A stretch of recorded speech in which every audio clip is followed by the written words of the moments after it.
আগুনের লেলিহান শিখায় পড়ছে ইরানের সাউথ পার্টস। নিমিষেই ছাই বিশ্বের বৃহত্তম অন্যতম প্রাকৃতিক গ্যাস ক্ষেত্রটি। মার্কিন সামরিক বাহিনীর সহায়তায় দেশটির বেসামরিক স্থাপনায় চলছে আক্রমণ। তাদের যৌথ হামলায় ইরানের পশ্চিমাঞ্চলীয় দরুদ প্রদেশে প্রাণ গেছে অনেকের। আগ্রাসনের জবাব জোরদার হামলা দিয়ে দিচ্ছে ইরান। ছুটছে খোরামশা ও কাশেম নামের নতুন ক্লাস্টার ক্ষেপণাস্ত্র, যার আঘাতে বিপর্যস্ত ইসরায়েলের তেল আবিব সহ পার্শ্ববর্তী একাধিক এলাকা। যুক্তরাষ্ট্রকে অন্ধ সমর্থন দেয় খেসারত দিচ্ছে মধ্যপ্রাচ্যের দেশগুলো।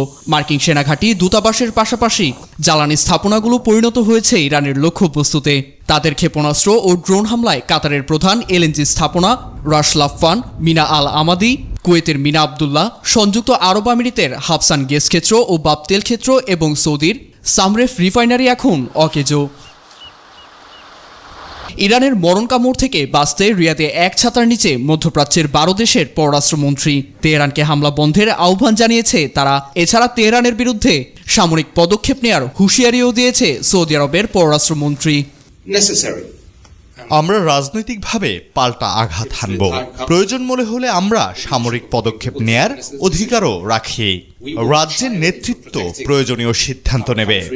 দেশ ও অর্থনৈতিক সম্পদ রক্ষা করতে পিছপা হব না।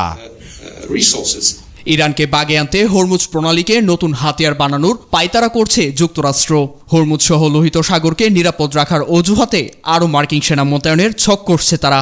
এছাড়া পশ্চিমাদের সামরিক জোট ন্যাটো বদলেছে তাদের সুর। মহাসচিব মার্ক রুটে জানান, আন্তর্জাতিক সমুদ্র সীমা ও হরমুজ প্রণালীর নিরাপত্তায় মিত্রদের সঙ্গে কাজ করতে প্রস্তুত তারা।